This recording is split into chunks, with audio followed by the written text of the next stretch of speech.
बड़ी खुशी की बात है कि माननीय मुख्यमंत्री श्री मनोहर लाल जी ने आज 46 प्रोजेक्ट्स जो हैं उनका उद्घाटन किया है। और उसमें उससे भी ज़्यादा खुशी की बात हमें इसलिए है कि सिरसा लोकसभा के अंदर टोटल 16, जिसमें एक पीएचसी है, एक सीएचसी है, 3 पीएचसी हैं और इसके अलावा 12 जो हैं वो सब सेंटर्स हैं। और अगर हम सिर्फ सिरसा ज़िले की बात करें तो यहाँ पर 7 जो हैं वो सब सेंटर, उनका उद्घाटन आज हुआ है, जिसमें कि 4 जो हैं वो रानिया विधानसभा से हैं, एक एलनाबाद विधानसभा का है, एक डबवाली विधानसभा का है और एक कालांवाली विधानसभा का है। तो टोटल अगर हम मिला के देखें तो पूरे 7 जो हैं सब सेंटर, उनका उद्घाटन आज यहाँ पर हुआ है। मुझे बड़ी खुशी है इस बात की कि माननीय मुख्यमंत्री जी के नेतृत्व में और हमारे स्वास्थ्य मंत्री अनिल विज जी के नेतृत्व में जो स्वास्थ्य सेवाएं हैं वो दिन प्रतिदिन बहुत अच्छी और बहुत सुचारू होती जा रही हैं। अभी जैसा कि उन्होंने अपने संभाषण में आप लोगों के समक्ष बताया भी है, माननीय मुख्यमंत्री जी ने बताया है कि कैसे जब उन्होंने नेतृत्व संभाला था तो उससे पहले केवल और केवल 750 जो है वो एडमिशन्स होते थे डॉक्टर्स के। आज की तारीख में 1900 जो हैं वो एडमिशन्स हो रहे हैं। और अगर हम मेडिकल कॉलेज की बात करें तो बहुत से ऐसे मेडिकल कॉलेज हैं, कम से कम 7 के करीब उन्होंने बताया कि मेडिकल कॉलेज ऐसे हैं कि जिन पे काम चल रहा है या चलने वाला है।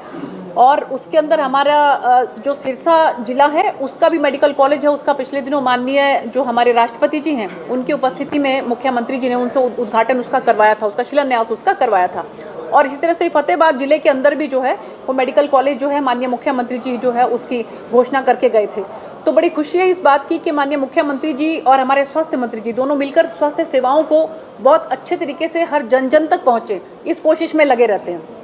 इसी के तहत आप लोगों को मालूम होगा कि जो हमारी आयुष्मान योजना है, माननीय प्रधानमंत्री श्री नरेंद्र मोदी जी के नेतृत्व में, उसके तहत जो हमारे 1,20,000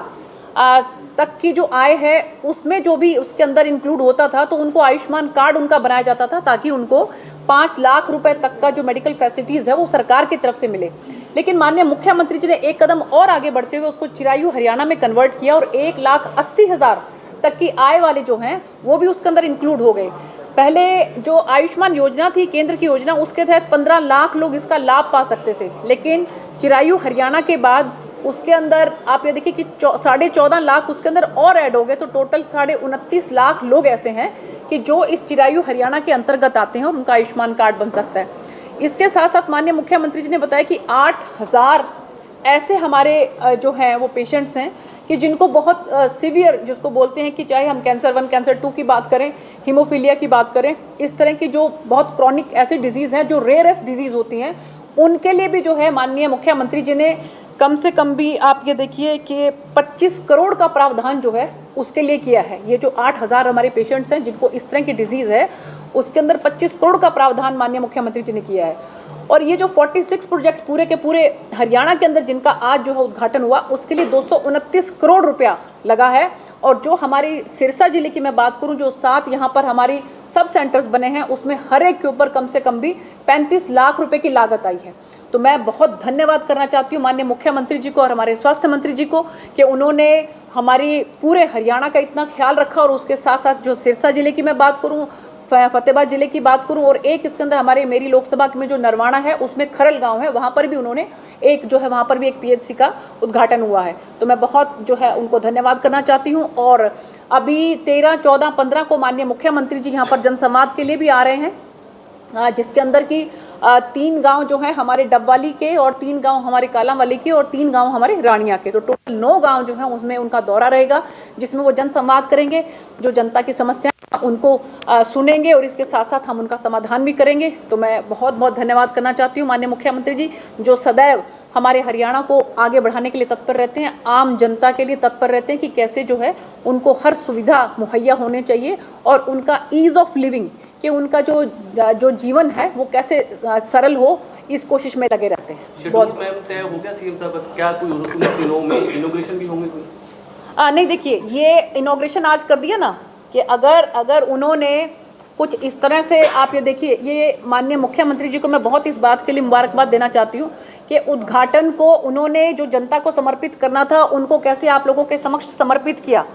अगर उन्होंने थोड़ा सा भी उनके मन में ये आता तो वो 13, 14, 15 को यहाँ पर आ रहे थे, वो बहुत बड़ी जनसभा करके और उसके अंदर इसको समर्पित कर सकते थे लोगों को नंबर बनाने के लिए। लेकिन मुख्यमंत्री जी कोई नंबर बनाने में विश्वास नहीं रखते, वो लोगों का काम करने में विश्वास रखते हैं। अब जो 13, 14, 15 को आ रहे हैं तो वो जन संवाद के लिए आ रहे हैं कि जो हमारी जनता है उनके साथ उनका संवाद होगा, उनको जो समस्याएं हैं उनको लगता है धरातल पर कोई ऐसी बात है तो माननीय मुख्यमंत्री जी से वो रूबरू होकर वो अपनी बात को रख सकें।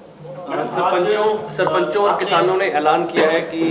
बीजेपी नेता कोई भी हो उनको गाँव में दाखिल नहीं होने दिया जाएगा, और हालांकि संभावना ये भी जताई जा रही है कि सीएम साहब का भी विरोध करने की चेतावनी उन्होंने दी है। देखिए, ये वो लोग हैं जो जनता के दुश्मन हैं, जो नहीं चाहते कि जनता का काम हो। आप ये बताइए कि हम यहाँ पर माननीय मुख्यमंत्री जी इतने जो हमारे वेलनेस सेंटर हैं उनका उद्घाटन कर रहे हैं, अगर ऐसे कार्यक्रमों का, या कि माननीय मुख्यमंत्री जनसंवाद के लिए आ रहे हैं, अगर ऐसे कार्यक्रमों का, ये जो जनता के लिए समर्पित कार्यक्रम है उसमें अगर आकर वो खलल डालने की कोशिश करते हैं तो इससे स्पष्ट जाहिर होता है कि वो जनता के साथ नहीं है। तो मुझे लगता है कि जनता इन बातों को समझती है और वो इसको कोई तवज्जो देने वाली नहीं है।